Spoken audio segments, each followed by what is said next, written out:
Hello dear friends, it's very hearty and warm welcome once again. Dear friends, in our today's lecture, we are going to start study of new chapter in our syllabus, that is chapter number 9, Control and Coordination. Dear friends, first of all we people are going to discuss the meaning of these two terms. What is control and what is coordination? Friends, all of you are aware that on the earth two types of living organisms are existed, such as unicellular and multicellular. In unicellular organisms, that is in single cell organisms, as the body itself is made up of single cell, it means they show a very simple structural organization, they show simple body organization, as well as they show primitive and simple type of life processes.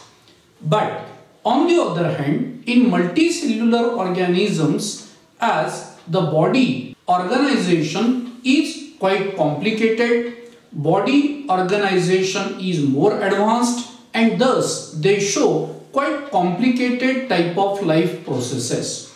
And that's why in multicellular organism, for the purpose of control and coordination of all the different body activities, all the different life processes, it requires certain mechanism about which we people have to discuss in this chapter. आता मी असं म्हटलं की पृथ्वीवर काही सजीव हे एकपेशीय आहेत, single celled आहेत, unicellular आहेत, आणि काही बहुपेशीय मल्टीसेल्युलर आहेत. इन युनिसेल्युलर ऑर्गॅनिझम्स, एक पेशीय सजीवांमध्ये त्यांचं शरीर हे फक्त एकाच पेशीने तयार झालेलं असल्यामुळे त्यांची शरीर रचना ही अतिशय साध्या स्वरूपाची आहे आणि त्यांच्या पेशीमध्ये, त्यांच्या एकपेशीय शरीरामध्ये, एक पेशीय रचनेमध्ये घडून येणाऱ्या लाईफ प्रोसेसेस, जैविक प्रक्रिया या सुद्धा साध्या स्वरूपाच्या असतात. बट इन मल्टीसेल्युलर ऑर्गॅनिझम, पण या उलट बहुपेशीय सजीवांमध्ये, as the body organization is quite more advanced and also show quite complicated life processes. म्हणजे बहुपेशीय सजीवांमध्ये शारीरिक रचना पण गुंतागुंतीची आहे आणि त्यांच्या शरीरात घडून येणाऱ्या विविध जैविक क्रिया या सुद्धा गुंतागुंतीच्या आहेत, आणि म्हणून या मल्टीसेल्युलर बहुपेशीय सजीवांमध्ये to carry out all different life activities quite smoothly, effectively and efficiently, certain mechanism is required that we people have to study in this chapter. Now let us talk about the meaning of these two terms, control and coordination. Meaning is very simple. We know that to control means to regulate, नियंत्रित करणं. And what does it mean? Co-ordination. Co-ordination या शब्दाचा अर्थ काय होतो? मराठीमध्ये आपण त्याला समन्वय असं म्हणू शकतो. But what is coordination? Coordination means it is the ability to use different parts of the body for smooth, effective and efficient body activities for efficient life processes. म्हणजे शरीरामध्ये असणारे जे वेगवेगळे भाग आहेत, अवयव आहेत, त्यांचा योग्य पद्धतीने वापर करून शारीरिक क्रिया या उत्तम रीतीने घडून आणणं याला म्हटलं जातं कोऑर्डिनेशन, याला म्हटलं जातं समन्वय. Now such type of control and coordination, अशा प्रकारचं शारीरिक क्रियांवर असलेलं नियंत्रण आणि त्यांच्यामध्ये असणारा समन्वय, it is seen in plants as well as in animals. Means you must know that control and coordination is not seen in animals only. फक्त control and coordination हे प्राण्यांमध्ये दिसतं असं नाही, तर control and coordination it is also seen in plants. In plants, the control and coordination is brought about with the help of certain complex organic chemical substances, that is plant hormones, may be known as the phytohormones. You might have learned about their names. वनस्पतींमध्ये त्यांच्या ज्या विविध body activities आहेत, life processes आहेत, त्यांच्यावर नियंत्रण ठेवण्याचे कार्य आणि त्यांच्यामध्ये समन्वय राखण्याचे कार्य ह्या फायटो हार्मोन्स किंवा ज्यांना आपण प्लांट हार्मोन्स असं म्हणतो, उदाहरणार्थ auxins, gibberellin, cytokinin, ethylene, abscisic acid इत्यादी यांच्या मदतीने घडवून आणलं जातं. Now in higher vertebrates, that is in higher animals, the control and coordination is brought about with the help of two main controlling system. Please try to understand. प्राण्यांच्या बाबत जर विचार करायचा ठरला तर व्हर्टिब्रेट्स मध्ये, हायर एनिमल्स मध्ये, पृष्ठवंशीय प्राण्यांमध्ये कंट्रोल अँड कोऑर्डिनेशन करण्यासाठी दोन वेगवेगळ्या सिस्टीम्स अस्तित्वात असतात. First nervous system and second endocrine system, which may be called as nervous system, and second endocrine system, which may be known as hormonal system. And these two systems as togetherly bring about control and coordination of different body activities, and that's why these two systems may be togetherly referred as neuroendocrine system. या दोन्ही ज्या systems आहेत त्या दोघं एकत्रितपणे विविध शारीरिक क्रियांवर नियंत्रण आणि त्यांच्यामध्ये समन्वय ठेवण्याचे कार्य करत असतात. म्हणून या दोन्ही सिस्टीमला एकत्रितपणे न्यूरोएंडोक्राइन सिस्टीम असं पण म्हणतात.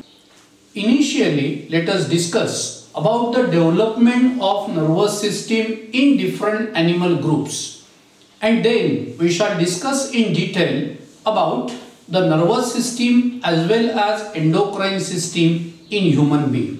So initially, let us talk briefly about the nervous system in invertebrates, say in sponges, then in Hydra, and then in Planaria.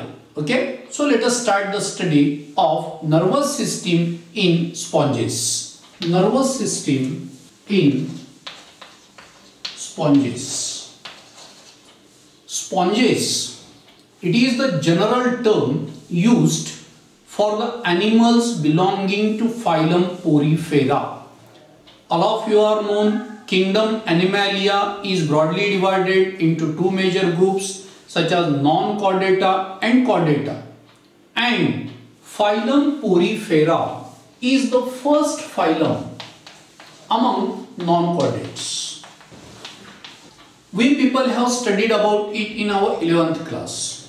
We know that the Porifera, this phylum include the animals which show large number of minute pores opening on their body, and that's why they are generally termed as sponges. It means the sponges are considered as most primitive group of animals. Now in sponges different types of cells are seen. Sponges मध्ये वेगवेगळ्या प्रकारच्या sales या आढळून येतात, वेगवेगळ्या प्रकारच्या पेशी आढळून येतात. Also they show division of labor. There is a division of labor seen in sponges. It means the cells, different cells perform different body activities such as digestion, excretion, respiration, etc., etc. But mind well, in these sponges the tissue or organ systems are not formed. या ठिकाणी कुठल्याही प्रकारचे tissue किंवा organ systems या तयार झालेल्या नसतात. Simply there are presence of different types of cells, and that cells bring about different body activities, and that's why in Porifera, in these sponges, the nervous system or nervous tissue is totally absent. या ठिकाणी sponges मध्ये nervous tissue किंवा nervous system ही आढळत नाही. But then and then it is found that these sponges can give response to certain external stimuli such as the touch, pressure, etc., and they can bring about the contraction of their body. though there is absence of nervous tissue, specialized type of nervous system. So this is briefly about the nervous system in sponges. Now let us talk about the next group, that is Coelenterata.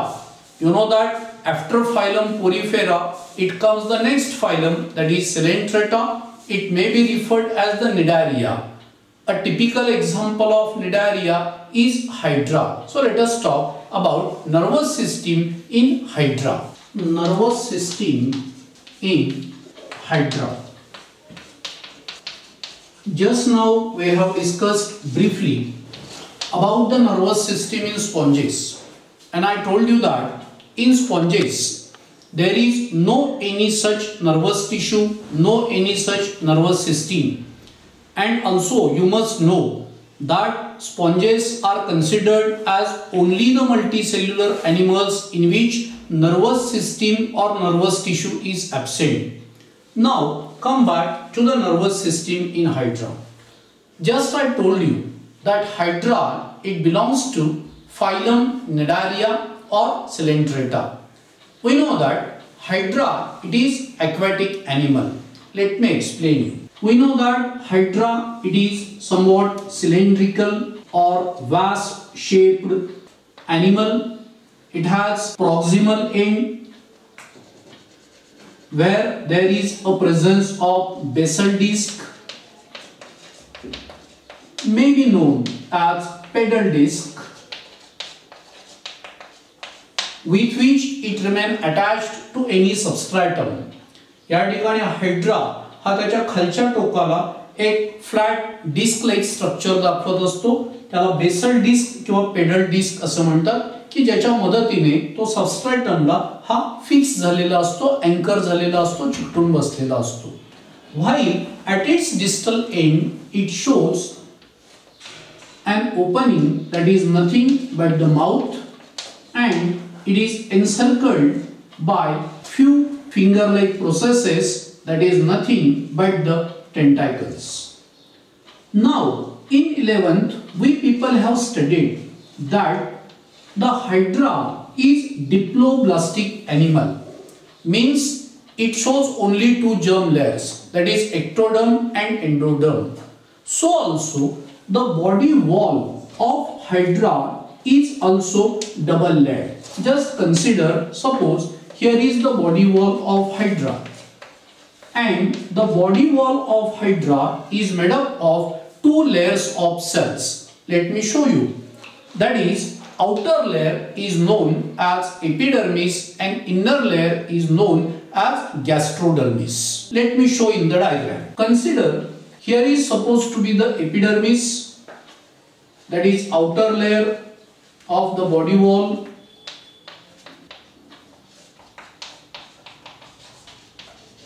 and here is inner layer of the body wall known as gastrodermis, and these two layers are separated from each other by means of thin, transparent and non-cellular layer known as mesoglia.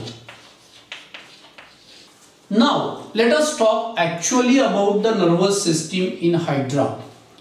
In Hydra there are presence of near about 6,000 nerve cells and sensory cells. It means the Hydra or Cnidarians is considered as the first group in animal kingdom in which the nervous system is developed. So I said that in Hydra there are presence of about 6,000 nerve cells, as well as there are presence of numerous sensory cells.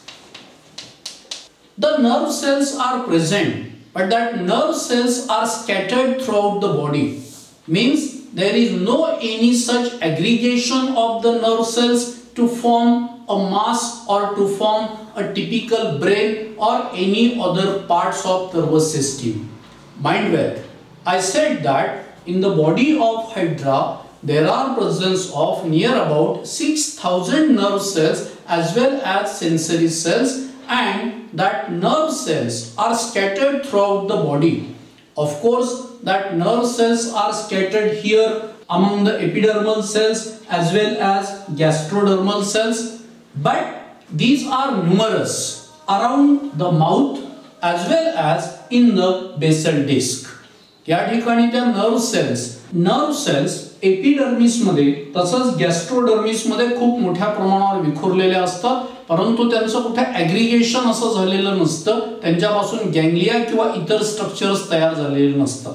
And all these nerve cells present in the epidermis and gastrodermis are connected with each other to form a network may be known as nerve net or nerve plexus.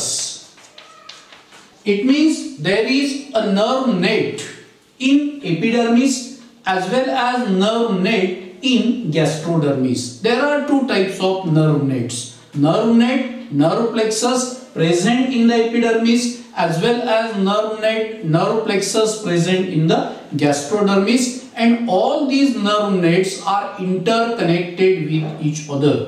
Of course, these nerve cells, sensory cells, they show numerous processes because of which they can interconnect with each other, and because of which such type of nerve plexus is possible. Now, in this Hydra, the sensory cells receive the external stimuli. सर्वसाधारण या hydra मध्ये epidermis मध्ये असणाऱ्या काही specialised epidermal cells या sensory sales म्हणून कार्य करतात. याचा अर्थ त्या बाह्य संवेदना स्वीकारत असतात. And the certain endothelio muscle cells, these are specialized cells present in the epidermis, they act as effector, means they bring about slight contraction of the body activity, they act as effector. आता receptor आणि effector हे शब्द काय हे आपल्याला पुढे शिकायला येणार आहे in the same chapter, but temporarily I want to tell you that receptors means those structures which are responsible to receive the external stimuli. बाह्य संवेदना स्वीकारणारे जे स्ट्रक्चर्स असतात त्यांना रिसेप्टर्स असं म्हणतात, आणि ज्यांच्या मदतीने संवेदनेला प्रतिसाद दिला जातो त्यांना इफेक्टर्स असं म्हणतात. So I said that the sensory cells present in the epidermis acts as receptors, they receive the external stimuli, and endothelial muscle cells, they act as effector, means they bring about slight contraction of its body and gives response to the different types of stimuli. One more important thing is that in Hydra, the nerve impulses are carried out in any direction. It means it is unpolarized. It is unpolarized. Try to understand. We shall discuss later on. In higher animals, in human being, the nerve impulses, विद्युत संवेदना, nerve impulses हे एकाच दिशेने वाहून नेले जातात. Either from peripheral organs to the CNS or from CNS to the peripheral organs. But here the nerve impulses are carried out in all the directions. It is called as unpolarized type of nervous system, or it is known as diffuse transmission. Anyway, so here we have discussed about the nervous system in Hydra. So I am going to talk briefly about the highlights of nervous system in Hydra. I said that Hydra or Cnidarians is considered as the first group in animal kingdom which show presence of nerve cells. Here the nerve cells are scattered. They are present in outer cellular layer of body wall, that is epidermis, as well as in the gastrodermis. All these nerve cells are connected with each other with the help of their processes. या सगळ्या nerve cells एकमेकांना connect झालेले असतात आणि त्यांच्यामुळे त्यांचं एक जाळं तयार झालेलं आहे, त्याला म्हटलं जातं नर्व नेट किंवा nerve plexus. And sensory cells acts as the receptors while endothelial muscle cells acts as effector. So now let us talk about the next group of animals, that is Planaria. nervous system in Planaria. Planaria, it is plural form.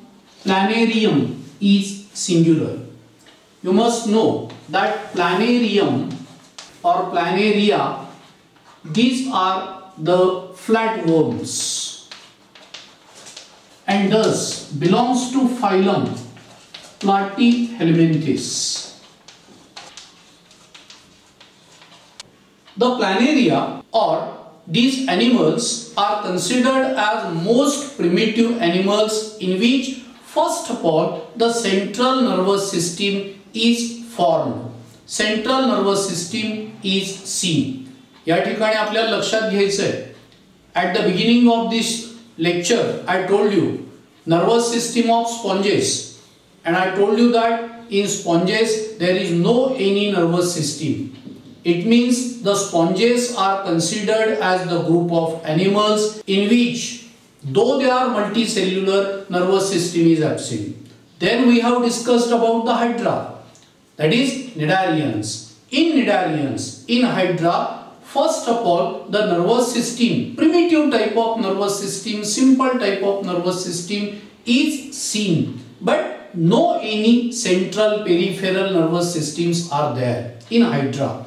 Now here we are talking about the planaria, we are talking about the flatworms, and I am going to say that the flatworms, planaria, these animals are considered as the most primitive group of animals in which first of all central nervous system is formed. So let me tell you about the CNS seen here in planarium. Please look at the diagram. Here I am going to draw outline diagram of planarium. Now in planaria there is a central nervous system. It has a brain and double ventral nerve cord. In planaria the nerve cells are aggregated to form a mass known as cerebral ganglion or cephalic ganglion. You must know that the group of nerve cells is known as ganglion. चेतापेशी, nerve cells यांच्या समूहाला ganglion असं म्हटलं जातं. Now here in planaria there is a presence of bilobed structure near the anterior end of its body. Please look at the diagram. या ठिकाणी या प्लॅनेरियमच्या anterior endला अशा प्रकारे nervous टिश्यूचं एक bilobed structure दिसतं. In this manner. This bilobed structure present ventrally. Hey ventral side ला आहे, head region मध्ये किंवा anterior region मध्ये, and this bilobed structure made up of nervous tissue represents the brain, or these are known as cerebral ganglia or cephalic ganglia. Now these two lobes of brain or these two cerebral or cephalic ganglia are interconnected with each other by means of many transverse nerves. हे जे दोन्ही lobes आहेत, हे जे दोन्ही ब्रेनचे lobes आहेत, ते एकमेकांना असंख्य transverse nerves चेतांच्या मदतीने जोडलेले असतात. In the same manner, from this brain it arises different nerves which are supplied to different sense organs. Say these are supplied to the eyes and other sense organs present in the anterior part of its body. While from each lobe of brain it arises a nerve cord which run posteriorly downward. Let me show.